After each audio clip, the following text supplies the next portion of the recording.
아니, 한국 대표팀이 된 거야? 역시 대단해. 한국의 피가 흐르는 내 친구 정말 멋지다. 여기 파리 올림픽 유도 경기를 보며 눈물을 펑펑 흘리는 여대생이 있습니다. 일본의 가정에서 왜 한국 선수를 보며 눈물을 흘리는지 사연을 들어보기로 하죠. 안녕하세요. 저는 일본에 사는 소진이라고 합니다. 한국 이름은 소진이고 일본 이름은 미유예요. 일본에서 자랐지만 부모님은 모두 한국인이세요. 저희 증조할머니와 할아버지는 우토로 마을 출신이세요. 혹시 우토로 마을을 들어보셨나요? 일본에서 가장 낮은 위치의 사람들이 모여 살아온 곳이에요. 증조 할아버지는 우토로 마을의 비행장을 건설하기 위해 동원된 조선인 노동자셨어요.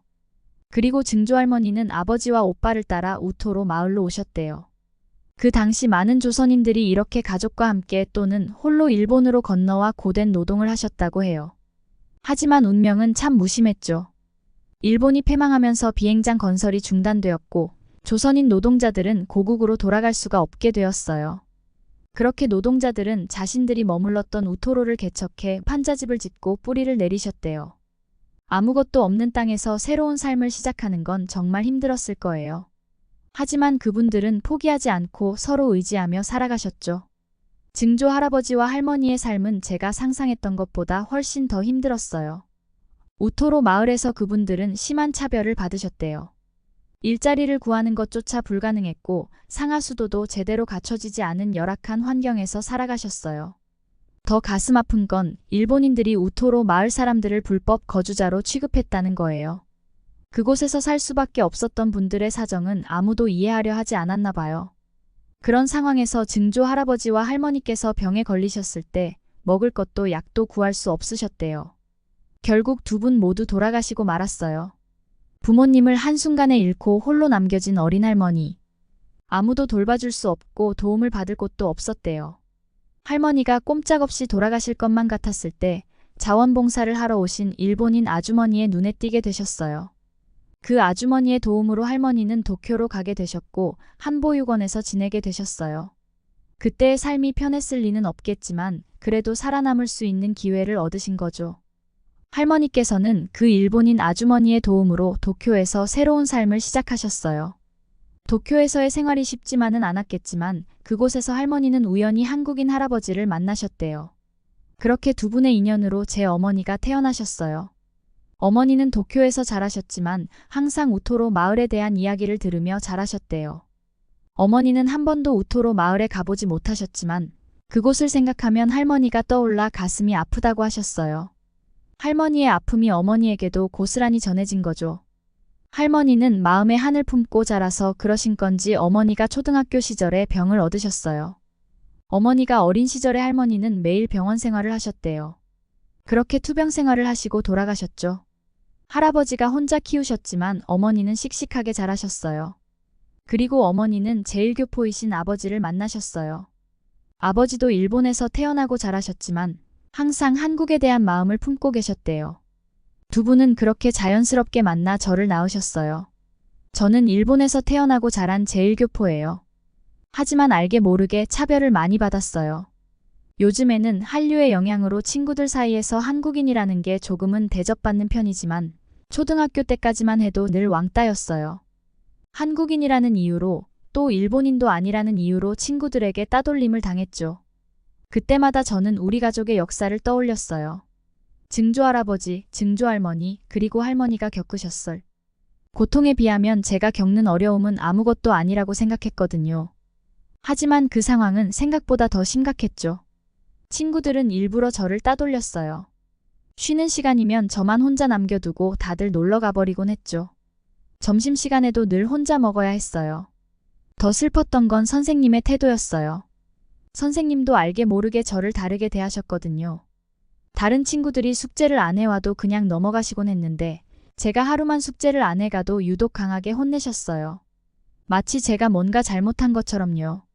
그렇게 어린 시절 저는 점점 더 혼자 있는 시간이 늘어갔어요. 친구들과 어울리는 법을 잊어갔고 누군가와 대화를 나누는 것조차 두려워졌죠. 중학생이 되자 상황은 더 악화됐어요.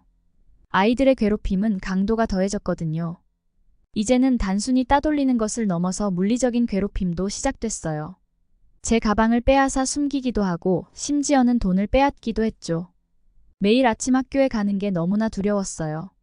어머니는 이런 상황을 눈치채셨나 봐요. 어느 날 갑자기 오셔서 유도를 배우라고 하셨어요. 처음에는 너무 당황스러웠죠. 유도라니요?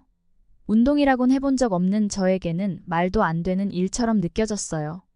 하지만 어머니의 강력한 권유로 유도장에 다니기 시작했어요. 처음에는 정말 힘들었어요. 유도장에서도 여전히 소심하게 행동했고 다른 아이들과 어울리지 못했죠. 학교를 가는 일도, 유도를 배우러 가는 일도 저에게는 고통스러움의 연속이었어요. 매일 밤 잠들기 전에 내일은 학교에 가지 말까라는 생각을 했어요. 유도장에 가는 것도 마찬가지였죠. 매일 고통의 연속이었던 그 시절, 유도장에서 유독 눈에 띄는 친구가 있었어요. 그 친구는 유도를 정말 잘했고 항상 자신감에 차 있었죠. 유도 대회에 나가면 늘 1등을 차지하는 실력자였거든요. 저는 그 친구를 보면서 저렇게만 할 수 있다면 나를 괴롭히는 아이들도 혼내줄 수 있지 않을까? 하는 생각이 들었어요. 그 친구 앞에서는 모든 아이들이 조용해졌거든요. 아무도 그 친구에게 한마디도 못했어요. 하지만 저는 여전히 눈에 띄지 않으려고 노력했어요. 학교에서 항상 차별을 당해왔기 때문에 유도장에서도 구석에 혼자 있는 게 편했거든요. 아무도 저를 주목하지 않길 바랐어요. 그러던 어느 날 뜻밖에도 그 친구가 저에게 말을 걸어왔어요. 왜 말도 안 하고 혼자 구석에만 있냐고 물었어요. 저는 그저 어색하게 웃었어요. 뭐라고 대답해야 할지 몰랐거든요. 하지만 그 친구는 달랐어요. 다른 일본 친구들과는 완전히 달랐죠. 강하고 인기 있는 아이였지만 혼자 있는 저에게 먼저 다가와 말을 걸어주고 챙겨주기도 했어요. 처음에는 그 친구의 행동이 이해가 되지 않았어요. 왜 나 같은 아이에게 관심을 갖는지 의문이 들었죠. 아무도 저에게 말을 걸거나 연습 상대를 해주지 않았지만 그 친구는 달랐죠. 저에게 유도를 가르쳐주기도 하고 알려주기도 했어요. 그 친구 덕분에 유도장에 오는 게 조금씩 즐거워지기 시작했거든요. 그 친구처럼 강해지고 싶다는 생각이 들었죠. 하지만 동시에 두려움도 컸어요. 과연 내가 그렇게 될 수 있을까? 나도 언젠가는 다른 사람들에게 인정받을 수 있을까? 유도장에서 만난 그 친구 덕분에 조금씩 자신감이 생기기 시작했어요. 하지만 여전히 학교에서는 큰 변화가 없었죠. 매일 밤 잠들기 전에 내일은 조금 더 나아질까라는 생각을 하며 잠들곤 했어요. 그러던 어느 날 유도장에서 친선 경기를 한다고 했어요. 모두들 설레는 마음으로 짝을 찾고 있었죠. 하지만 저는 여전히 구석에 서 있었어요. 아무도 저와 짝을 하려고 하지 않았거든요. 그때 그 친구가 다가왔어요. 워낙 유도를 잘하는 친구라 모든 아이들이 그 친구와 짝을 하고 싶어 했죠. 하지만 그 친구는 뜻밖에도 저에게 다가와 짝을 하자고 제안했어요. 나랑 같이 하자, 내 이름은 이케다라고 소개하면서요. 저는 너무 놀라서 말을 잇지 못했어요. 친구의 제안이 너무 고마웠지만 동시에 걱정도 되었어요. 나는 너무 초보라 피해를 끼칠 수 없다고 조심스럽게 말했죠. 그러나 이케다는 상관없다며 웃었어요. 함께하면 재미있을 거라고 대답해줬죠. 이케다의 말에 저는 조금 안심이 되었지만 주변의 시선이 불편했어요. 모든 친구들이 우리를 이상한 눈으로 쳐다보고 있었거든요. 이케다를 이해하지 못하는 눈치였죠. 왜 실력 좋은 이케다가 저 같은 초보자와 짝을 하려고 하는지 모두가 의아해하는 것 같았어요. 그래도 이케다는 아랑곳하지 않고 저와 함께 연습을 시작했어요. 처음에는 너무 긴장돼서 제대로 동작 하나 못했어요. 하지만 이케다는 참을성 있게 저를 지도해 주었죠. 이케다의 목소리에는 따뜻함이 있었어요. 연습을 하면서 저는 조금씩 자신감을 얻기 시작했어요. 이케다와 함께하니 유도가 조금은 재미있게 느껴지기 시작했거든요. 물론 여전히 서툴렀지만 이케다는 한 번도 저를 탓하지 않았어요. 연습이 끝나고 나서 이케다가 저에게 말했어요. 너 생각보다 잘하더라. 계속 연습하면 금방 실력이 늘 거야 라고요. 그 말을 들으니 가슴이 뭉클해졌어요. 처음으로 누군가가 저를 인정해주는 것 같았거든요. 학교에서는 늘 무시당하고 유도장에서도 소외됐던 제가 처음으로 잘한다는 말을 들었어요. 그날 이후로 저는 유도장에 가는 게 조금씩 기대되기 시작했어요. 이케다와 함께 연습할 수 있다는 생각에 설레기도 했죠. 물론 여전히 다른 친구들의 시선은 불편했지만 이케다가 옆에 있으면 그런 시선도 견딜만 했어요. 하지만 동시에 의문도 들었어요. 왜 이케다는 저 같은 아이에게 이렇게 잘해주는 걸까? 혹시 동정심 때문일까? 아니면 다른 이유가 있을까? 이런 생각들이 머릿속을 맴돌았죠. 그렇게 이케다와는 조금씩 가까워졌어요. 처음에는 그저 강한 유도 선수로만 보였던 이케다가 알고 보니 저와 똑같은 순수한 여중생이었어요. 이케다의 진짜 모습을 알게 되면서 더욱 편안함을 느꼈죠. 어느 날 이케다가 저에게 정말 놀라운 제안을 했어요. 우리 도쿄 쇼쿠한도리에 가보지 않을래? 라고 말이에요. 제 귀를 의심할 수밖에 없었어요.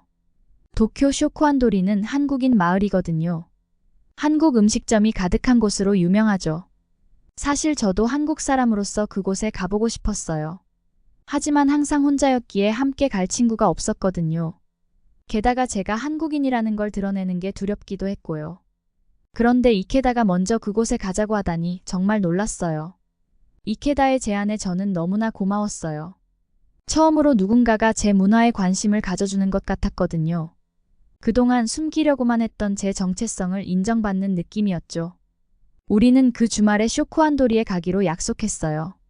약속 당일 저는 아침부터 너무 설레서 잠을 제대로 이루지 못했어요. 처음으로 친구와 함께 가는 외출이었고 게다가 한국인 마을이라니. 지하철을 타고 가는 동안 이케다에게서 정말 놀라운 이야기를 들었어요. 이케다의 어머니와 할머니가 한국인이라는 거예요. 더 놀라운 건 이케다가 한국과 일본의 이중 국적을 가지고 있다는 사실이었죠.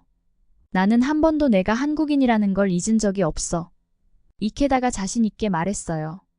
이케다의 할머니는 한국에서 선수 생활을 하면 좋겠다고 하셨대요.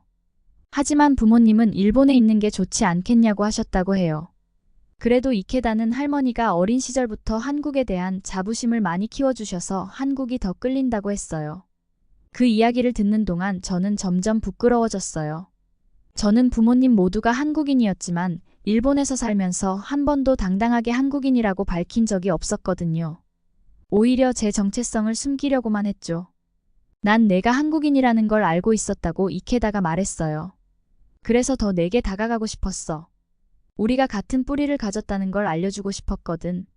이케다의 말에 저는 말문이 막혔어요. 그동안 제가 얼마나 소극적이고 겁쟁이였는지 새삼 깨달았거든요. 한국인이라는 게 알려지면서 외톨이가 되자 저는 더욱 제 정체성을 숨기고 살았어요. 하지만 이케다는 달랐죠. 당당하게 자신의 뿌리를 인정하고 그것을 자랑스러워했어요. 저도 모르게 작은 목소리로 말했어요. 난 항상 한국인이라는 걸 숨기려고만 했어. 이케다는 따뜻한 미소를 지으며 제 어깨를 토닥거렸어요. 이케다도 한국인이어서 어린 시절 외톨이가 된 적이 있다고 말해줬어요. 그러면서 우리는 그래도 한국인인 걸 잊지 말아야 한다고 했죠. 이케다의 말에 용기를 얻어 이제는 달라져야 한다고 생각했어요. 제 뿌리를 부끄러워하지 않고 오히려 자랑스러워해야 한다고 말이죠. 쇼쿠한도리에 도착하자 이전과는 다른 감정이 들었어요. 이제 이곳은 단순히 구경하러 온 이국적인 장소가 아니었어요. 이곳은 제 정체성의 일부, 제 뿌리였죠. 우리는 천천히 거리를 걸으며 이것저것 구경했어요. 한글로 쓰인 간판들, 한국 음악이 흘러나오는 가게들. 이제는 이 모든 것이 새롭게 느껴졌어요. 저기 가게에서 떡볶이를 먹어보자고 제안했죠. 이케다가 가장 좋아하는 음식이 떡볶이래요. 저도 너무 좋아하는 음식이라 고개를 끄덕였어요. 떡볶이는 할머니가 자주 해주셨던 음식이에요. 그동안 잊고 있었던 추억이 새록새록 떠올랐죠. 가게에 들어가서 이케다와 한국 음식에 대해 대화했어요. 김치찌개, 갈비, 삼겹살, 김밥 둘이 서로 대화하며 한국 음식에 대해 얘기했죠. 이케다와 함께 한국 음식에 대해 얘기하면서 주책맞게 눈물이 흐르는 거예요. 그동안 억눌러왔던 감정들이 한꺼번에 터져나온 것 같았죠. 이케다는 아무 말 없이 제 손을 잡아주었어요. 그렇게 우리는 떡볶이를 먹으며 서로의 이야기를 나누었어요. 한국인으로서의 경험, 일본에서 살아가는 어려움들, 그리고 우리의 꿈에 대해서요. 이날의 경험은 제 인생의 전환점이 되었어요. 이제 저는 제 정체성을 부끄러워하지 않기로 했어요. 오히려 자랑스럽게 여기기로 했죠. 이케다처럼 당당하게 살아갈 거라고 다짐했어요. 하지만 여전히 마음 한편에는 두려움이 있었어요. 학교에서 어떻게 행동해야 할지, 다른 친구들의 반응은 어떨지. 많은 고민이 있었죠. 이케다와 친해진 후 제 생활은 정말 많이 달라졌어요. 유도에서 배운 기술로 저를 괴롭히는 친구들을 혼내주기도 했고, 무엇보다 제가 한국인이라는 걸 당당하게 말할 수 있게 되었죠.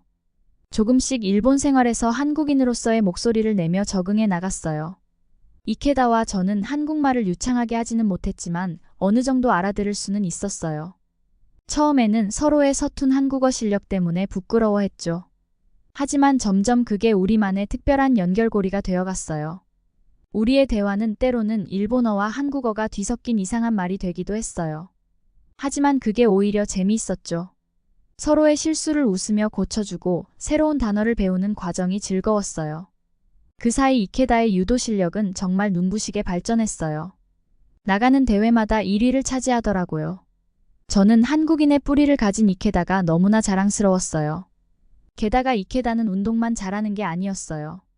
공부도 정말 잘했죠.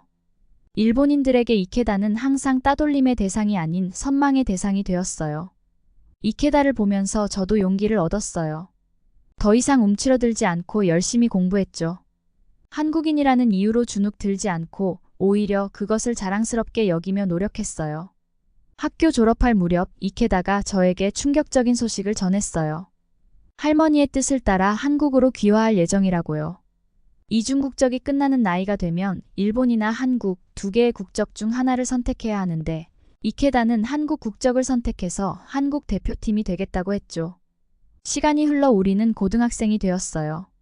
이케다는 정말 유명한 선수가 되어 한국과 일본을 오가며 바쁜 생활을 하게 되었죠. 한국에서는 선수 생활을, 일본에서는 학업을 이어나갔어요. 그만큼 바빠진 이케다와는 자주 만나지 못하게 되었지만 저는 그 사이 일본 생활에 더욱 잘 적응해 나갔어요. 마침 일본에서도 한류가 크게 인기를 얻게 되면서 학교에서의 제 위치도 많이 달라졌어요. 더 이상 왕따가 아니었죠. 오히려 친구들이 저에게 한국어를 물어보기도 하고 심지어 저보다 한국 문화에 대해 더 잘 아는 친구들도 있었어요. 이런 변화는 정말 신기했어요. 미유, 이 K-파프 가사 뜻이 뭐야? 친구들이 물어보면 저는 기쁜 마음으로 설명해 주었죠. 그러던 어느 날 오랜만에 이케다를 만났어요. 이케다는 한국의 대표팀 소속이 되었다고 하더라고요. 그리고 더 놀라운 소식은 이케다의 증조할아버지가 독립운동가셨다는 거예요. 이상하게 한국이 끌렸다는 이케다는 알고 보니 뼛속까지 한국의 피가 흐르는 독립운동가의 후손이었다고 했어요. 더 자랑스러워졌고 태극마크를 달고 메달을 따서 증조할아버지께 안겨드리고 싶다고 했어요. 이케다의 이야기를 들으며 제 가슴은 정말 뭉클해졌어요. 우리는 우토로 마을에서 살았던 제 증조할아버지와 이케다의 독립운동가 증조할아버지에 대해 이야기를 나눴어요. 그분들 덕분에 지금의 우리가 있다는 사실을 깨달았죠. 그분들의 희생과 노력이 있었기에 대한민국이 있고 우리가 여기에 있는 거예요. 이케다는 한국식 이름이 미미라는 이름을 지었대요. 저는 소진이라는 한국식 이름이 있었다고 말했죠. 우리는 서로 한국식 이름으로 대화를 하자고 말했죠. 이케다가 제 한국 이름을 부르는 걸 듣자 가슴이 떨렸어요. 한때 한국인이라는 걸 숨기고 살았던 제 자신이 너무 부끄러워졌어요. 나라를 위해 싸우셨던 이케다의 증조할아버지, 그리고 지금 태극마크를 달고 대한민국을 위해 노력하는 이케다를 보니 멋지기도 하고 고맙기도 했어요. 순간부터 저는 제 뿌리를 생각하며 항상 감사하는 마음을 갖고 공부하기 시작했어요. 증조할아버지와 증조할머니가 일본에서 얼마나 힘든 차별을 받으셨는지 생각하면 그동안 그 사실을 숨겼던 제 자신이 너무나 부끄러웠죠. 일본 학교에 다니면서도 저는 점점 제 조국인 한국이 그리워졌어요. 한국어를 배우면서 자연스럽게 한국의 역사에도 관심이 생겼고 더 깊이 알아가게 되었어요. 특히 일제시대에 대해 공부하면서 일본의 잔혹한 행위들을 알게 되었고 그때 우리 조상들이 얼마나 힘든 삶을 살았는지 이해하게 되었어요. 미미가 한국에서 운동선수로 활약하는 모습을 보면서 저도 한국을 알리는 일을 해야겠다는 결심을 하게 됐어요. 미미는 점점 더 바빠졌고 저 역시 일본에서 학업에 열중하다 보니 우리는 서서히 멀어지게 됐죠. 원래 같은 학교에 다니지 않았던 데다가 이제는 나라도 달라져서 만나기가 더욱 힘들어졌어요. 미미는 원래 일본에서도 친구 관계가 좋았고 저 역시 미미 덕분에 자신감을 얻어 많은 친구를 사귀게 되었어요.